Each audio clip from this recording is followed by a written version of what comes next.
Oh, sorry, no. Good morning, everyone. Thank you for being here. I am not Lisa McClain. Vice Chair Blake Moore will excuse her today with some flight issues. This weekend, Americans will mark Memorial Day, as we all know, remembering the men and women who never came home from war. They gave their lives not for recognition or politics, but for this country and something bigger than themselves. We can never repay that sacrifice, but we can make sure that it is never forgotten.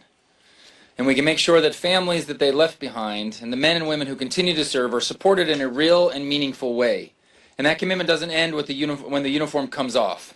So in Utah, one of my constituents, Terry Scow, has continued to serve as a role model in the veterans advocacy. He was instrumental in reopening a state veterans house and office. He helped create 4 new veterans homes in the state, and he even inspired his own sons to serve. He's making sure those who carried the burden of war don't have to carry it alone. That's what honoring service looks like. Not just remembering the fallen, but standing with those who came home. And that's exactly what House Republicans are focused on. Last week, we pushed forward and passed the Milcon VA Appropriations Bill, the first bill of the fiscal year 2027, because taking care of our service members, veterans, and their families should always be the first thing that we do. This week, we're continuing that work with common sense legislation to strengthen veterans' benefits, protect those who served, and deliver on promises we've made. Because this is what common sense leadership looks like. You honor sacrifice not just with words, but with action. And that's where a clear contrast is. Our Republican priority will always be to be putting government ahead of Americans. Our priority is the American people, the American family, the working family, the veterans' family, and the like. Bottom line, we will always stand for those who stood for us, not just on Memorial Day, but every single day. And with that, I hand it over to, out of the great state of Texas, Mr. Jake Ellzey. Thank you, Blake. It's indeed an honor to be standing in front of you. I'm not worthy to be able to talk to you today on behalf of my fellow veterans and those who didn't come home, but I hope that my words honor them and their families. I spent 20 years in the world's finest Navy as a helicopter and fighter pilot, and then I got to serve here, one of only 11,000 Americans. It is indeed an honor to be talking to you today. You know, as Blake said, we passed the Milcon VA bill 415.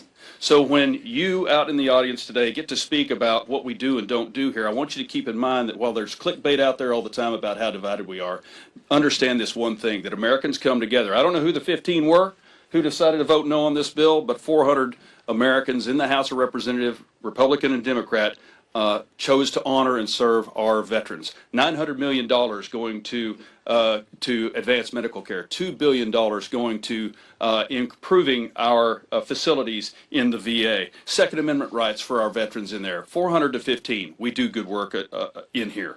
Also, as Blake mentioned, we got a bill on Thursday and Friday addressing benefits for survivors and veterans' Second Amendment rights. But since we are on a Memorial Day, I would be remiss if I didn't mention to you, as we go about our business every day, and we've got a weekend coming ahead of us that is full of joy and sales, I want to point out a couple of people. When I deployed with Morgan Luttrell, my brother, in Iraq in 2006, I was with Team 5 as a JTAC. This young man right here, Clark Schwedler, I'm reminded of him every day, and I hope to honor his service how I conduct myself up here. I wear him on my wrist.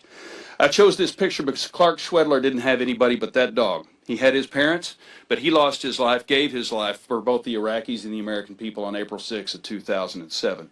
He didn't get to come home. I chose the dog picture because he brought that back. His teammates brought that back to him, and his parents got to keep that dog. But I want you to say his name either loudly or quietly to yourself, Clark Schwedler, because that's what Memorial Day is about.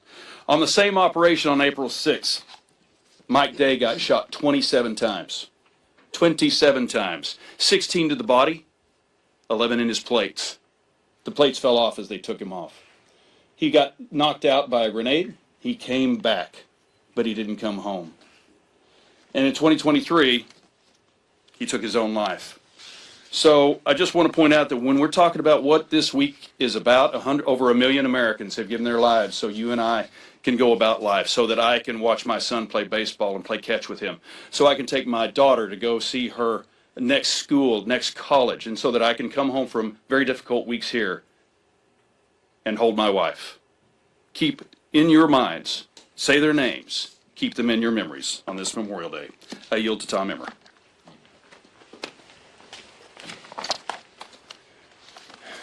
Thank you, Jake. Too often we forget the price of freedom. It is thanks to the bravery and sacrifice of the men and women in our military that we get to wake up each day in the greatest country on the face of the planet. That's why House Republicans are committed to delivering for our nation's veterans, their families, and their surviving spouses who've made the ultimate sacrifice. This week, as you've heard, we're going to vote on two bills that will do just that. American heroes and their families should not have to worry about making ends meet. Congressman Tom Barrett's H.R. 6047 is a much-needed, long-overdue expansion of benefits for severely disabled veterans and veterans' surviving spouses. Sadly, they have not seen an increase in benefits in over 20 years, even as the cost of living has continued to go up. This is unacceptable. This week, House Republicans will right this wrong, ensuring that no veteran or veteran's family gets left behind. House Republicans will also vote on the Veterans Second Amendment Protection Act led by VA Committee Chairman Mike Bost. It's simple.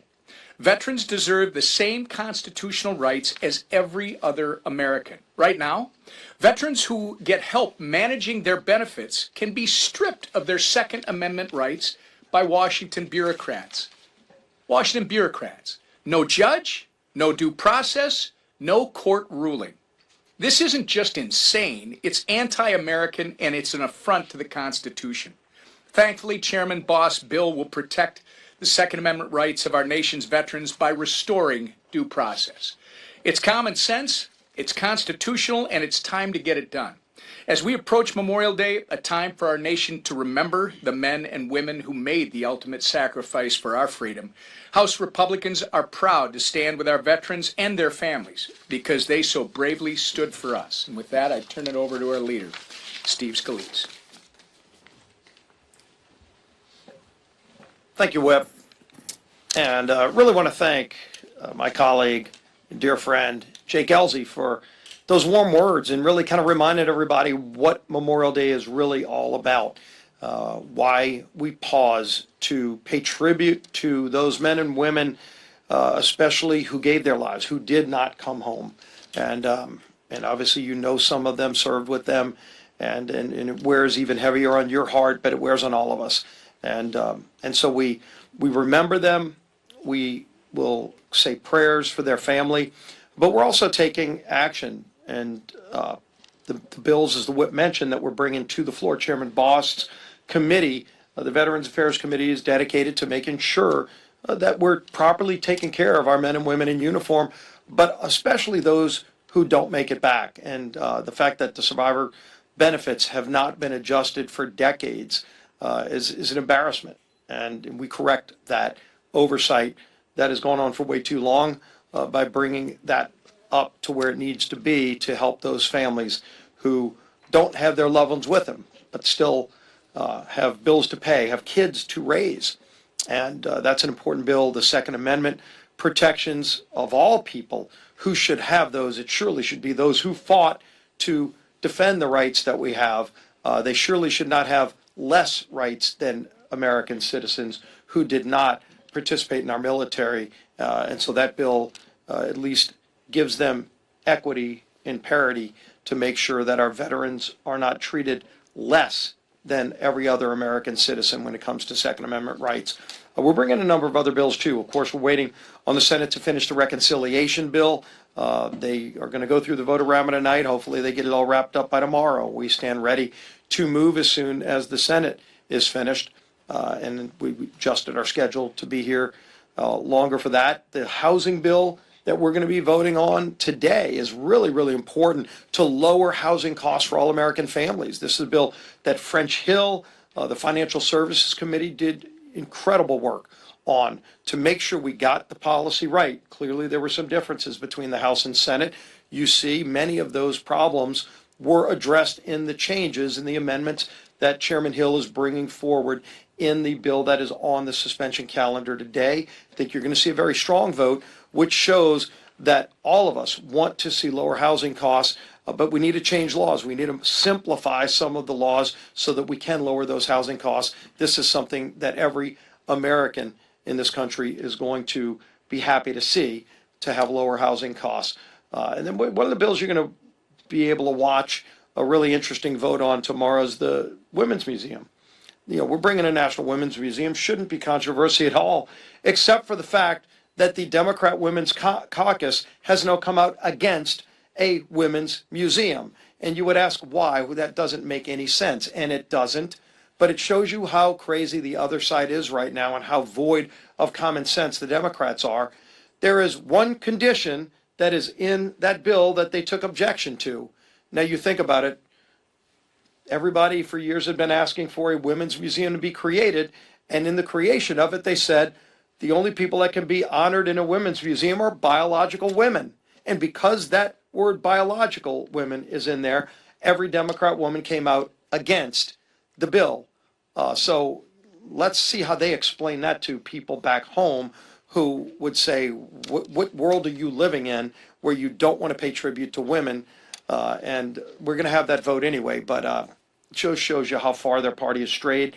You saw that vote last week on Law Enforcement Week, a week again, pay tribute to our men and women in uniform who keep our communities safe. The police, a lot of them were up here from all over the country. We had a resolution by Zach Nunn to pay tribute to our men and women in law enforcement. Unbelievable that 86% of Democrats voted against that resolution. So when people go back home and say they support the men and women in blue, you don't support them when you vote no on a resolution that pays tribute to our men and women in uniform. So the defund the police movement is alive and well in the Democrat Party when 86% of Democrats last week voted against cops. It was disgusting to watch. But I think police and anybody who supports men and women in uniform all across the country were watching that vote. One more example, the sharp contrast between Republicans moving common sense legislation and Democrats going off the deep end of crazy, totally void of common sense. With that, the Speaker of the House, Mike Johnson. Thank you, Mr. Leader. I want to talk a little bit about what's ahead of us, but wanted to just take a moment to reflect on something that just happened. It was on Sunday a few days ago. We had the Rededicate 250 event on the National Mall. It was really an extraordinary thing. Many thousands of Americans came out to participate in that. An historic event. It was a welcome opportunity to recommit ourselves to the cause that our founders fought and died for 250 years ago. And sadly, too many young Americans are no longer taught the moral and religious foundations of our extraordinary country. And that is the source of our greatness, the reason we became the most free, most successful, most powerful, most benevolent nation in the history of the world. But evidently some in the mainstream media missed all that history lesson as well. And I just wanted to comment, it was brought to my attention yesterday that MS Now, formerly MSNBC, mocked me in a big segment they had. And the reason they mocked me was because in my remarks, I led the prayer of rededication on the Mall. I stated the self-evident truth that our rights do not derive from government, they derive from our Creator. And they had this entire segment about how ridiculous that was and what a crazy notion, and isn't Johnson such a crazy fundamentalist, etc. The best part is I was literally quoting from the Declaration of Independence. So let me take this opportunity. I want to just direct my friends in the mainstream media to the second paragraph of our nation's birth certificate, the Declaration, which remains the most foundational and consequential sentence in all of American history. We hold these truths to be self-evident, that all men are created equal. They're endowed by their Creator with certain inalienable rights, among others the rights to life, liberty, and pursuit of happiness. It shouldn't be too much to ask that the people who talk about politics on TV, on a network that millions of Americans tune into, have a basic understanding of America's political foundations. I hope this serves as a friendly reminder to every American that the best civic education is not from your favorite TV anchor or late night host, okay? It comes from our founding documents. You ought to go read the Declaration and the Constitution and the Federalist Papers and the other foundational texts that shape and guide our country. And as we approach the 250th birthday of the greatest nation in history, I encourage all of us to revisit those founding documents. It's really important. It's really important. The founders believed that in order to keep a constitutional republic, to maintain the republic, you had to have an informed and engaged electorate, the people, a government of, by, and for the people ourselves. the people have to be engaged. They have to know basic civics. They got to know their foundations, and quite clearly we need that review. At least some of the media do. Okay. All right. Regarding this week on reconciliation, on housing, on Women's Museum, etc. We've got a very consequential week ahead of us here. There's a lot going on, as you know, and the leadership team's covered it here. Republicans are still on track to complete the reconciliation process on time by the June 1 deadline that we set. And Leader Scalise talked about that. We're going to fully fund immigration enforcement and border security in our reconciliation bill. Again, it's worthy of note, that is rather a shocking proposition. The Democrats don't want to have anything to do. Think of it. They don't want to give $1, 1 penny, to border enforcement, border security, and immigration enforcement. So sadly, we've got to do that ourselves. We don't yet know exactly what form that bill will take, because it's still going through the parliamentary process there and working through the committees and the floor vote. But we'll process it as soon as we get it, and we're anxiously awaiting it in the House. We expect that that's going to happen here by Thursday. That's the hope. House Republicans also voting this week on that bipartisan bill to lower the cost of housing for working families. And we worked really hard on that, and it has been bipartisan. Increased housing costs and lack of quality supply are two issues that impact nearly every American family. And the House will vote tomorrow on a strong bipartisan package that will put more American families into homes. It's going to increase the supply, and it's going to make it easier for local banks to deploy capital in their own communities. And all those things are going to help with the cost of living, help with affordability. This can be a big thing for the people. The House and Senate remain closely aligned on getting the best possible product to the President's desk, and we'll do that in very short order. On the Women's History Museum, I'll just say we're going to take that up. Nicole Malliotakis, representative from Staten Island, worked very hard on this and drawn a big coalition of people. I think it has almost maybe 270, 280 co-sponsors at this point. The Smithsonian American Women's History Museum. Now, Nicole and others have done a lot of good faith work for years on this. 230 bipartisan co-sponsors is the actual number right now. But suddenly, in spite of that, Democrats are all backing out. And you heard Leader Scalise talk about this. It's just an incredible thing. Why are they backing out? Simply because the bill reinforces an objective truth that a museum for women, get ready, should showcase only women. Okay, that's the concept that got them all riled up. Here's the language of the common sense amendment that was added to the bill that made all the Democrats run for the hills. Quote, "The museum shall be dedicated to preserving, researching, and presenting the history, achievements, and lived experiences of biological women in the United States." The addition of the word biological made them all run for the hills. I mean, if that's controversial in the Democratic Party, we're in serious trouble. The party that purports to support women demanding that the museum include biological men. The Democrats may be okay ceding control of their party to the most radical, far-left people in the country, but Republicans are not going to be any party of that. We're not going to stand for it. And neither are the overwhelming majority of Americans who still believe in common sense. Finally, Memorial Day, I'm so grateful for Jake Elsie, our colleague. He was a Top Gun pilot. He looks the part, doesn't he? Straight out of Central Casting. He's got the great voice and all that. But the fact that he comes up here and speaks from the heart and talks about all those who've served and paid the ultimate sacrifice is a really serious thing. And we give credit where credit's due, and I want to thank our Republican House Chairman Mike Bost and Representative Tom Barrett worked on these two bills that will safeguard the constitutional rights of American veterans and deliver meaningful relief to Gold Star families. At a time when the world faces grave threats, not the least of which include Iran, the largest state sponsor of terror, every one of us is keenly aware that American strength and freedom are not free. And they're paid for by the selfless service of military personnel who serve our nation every single day. And we're reminded of that fact. We're going to pause to remember those and their families, those who paid the ultimate sacrifice for our freedom. We benefit from their heroic work every day, and we should never take that for granted. Real quick word on the primary results last night. That's the big political news, of course. Last night, just in a nutshell, I talked with the president late last night after everything all the dust was settling over all the elections, and we talked about how his endorsement is the most powerful in the history of politics. I mean, anywhere in the world. I think it's just a phenomenon. I wasn't involved in the Kentucky primary, Thomas Massey's primary. The leadership team wasn't because he's an incumbent, but the president certainly made his opinion known, and I'm not surprised by the results there. The president knows what's at stake in this fall's elections, and he and I need conservative patriots here ready to help us continue saving America. And that's why we're working hand in hand to defend and grow this House Republican majority. I'm convinced we're going to do that. I'm thrilled about 3 more of our endorsed candidates who are going to do just that. They advanced last night: Ralph Alvarado in Kentucky, Houston Gaines, and Jim Kingston in the state of Georgia. All 3 of those are going to be great members next year as we defend and grow this majority. And at the same time, this is what's really important for everybody to be paying attention to. There's an effect happening around the country, and you'll have heard me summarize it this way. The best way to describe it, in short summary, is that there are many Mamdanis popping up all around the country running for Congress as Marxist, openly as socialist Marxist.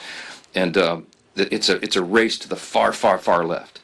And as we say all the time, this is not our father's Democratic Party. This group has been taken over. I mean, the Democratic Party's been totally taken over by the far left, and Hakeem Jeffries and the team here can't do anything about it. In fact, Republicans are the only ones that can stop them from destroying our country, and that's why we must and we will win.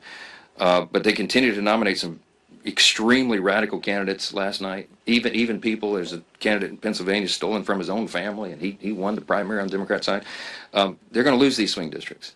And in summary, we'll go to questions, but in summary, this is what it boils down to. You heard the leaders say it. You've heard all of us say this over and over and over. This is a contrast election, okay? And at the end of the day, the American people have to just look at this. It's contrast between common sense and crazy. We're going to ask the people, I mean, as all of our candidates and our incumbents are out in the field, they're just ask the questions. Do you want to keep the team in charge who secured the border, got dangerous criminal illegal aliens out of your communities and brought down crime, that got American energy dominance going again, that returned us to peace through strength, that has put all the conditions in the economy to make your life better and bring down the cost of living and higher paychecks and higher tax refunds, and got men out of women's sports and little girls' locker rooms and ended trans surgeries on minors? Do you want to keep that team, that party in charge of Washington? Or do you want to turn it over to the people that want to do the opposite of all those things I just described? It's a serious contrast. It's a serious chasm, a widening chasm between the two parties that didn't exist here even 20, 30 years ago. But this is where we are. And you got to keep America on track, and that's what this election is about. Okay, a few questions. Yeah, for sure. Thank you, Congressman, for your service and for highlighting veterans. With Matthew's defeat yesterday, Cassidy over the weekend, possibly John Cornyn next week, is the message for Republicans that you have to be in lockstep with the president or you will face defeat? And also, given the amount of money that was spent in Kentucky, that is likely going to be spent in Texas and elsewhere, is that a wise choice to use all that money against Republicans when you have such a fraught battle for the House? The message is that we're advancing America's first agenda, the America First agenda. It's about bringing the country back. And America is back. And that's because we've been running an agenda, again, based on common sense that achieves so many of those things I just said and more.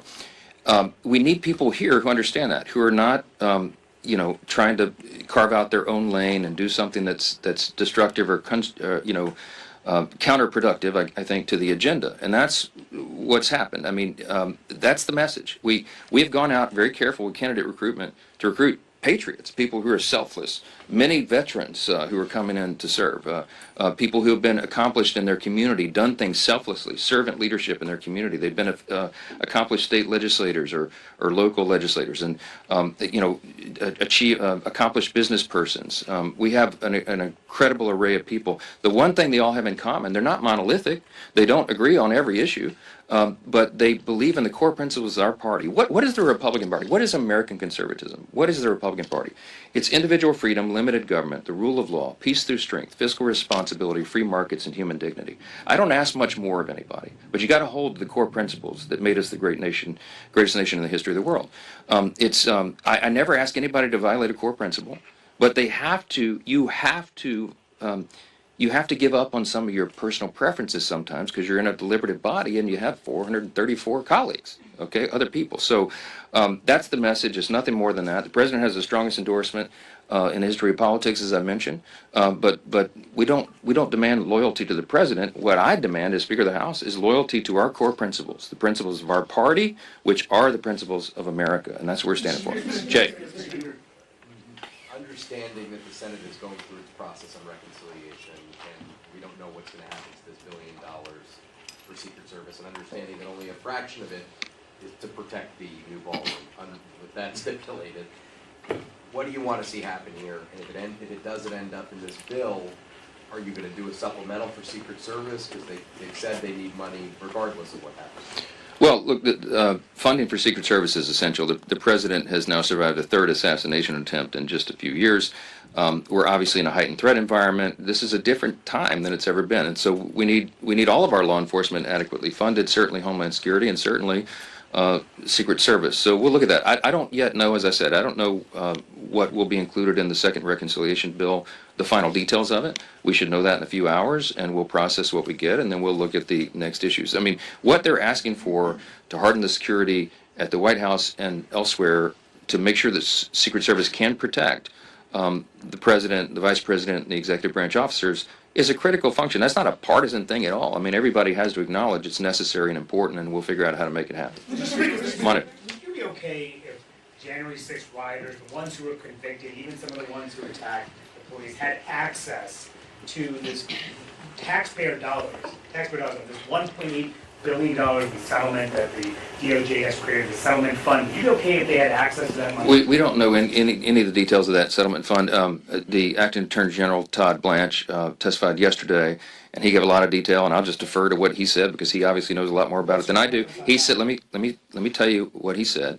He said they are setting up a fund to compensate all Americans who have been the subject, the target of lawfare or weaponization of the federal government.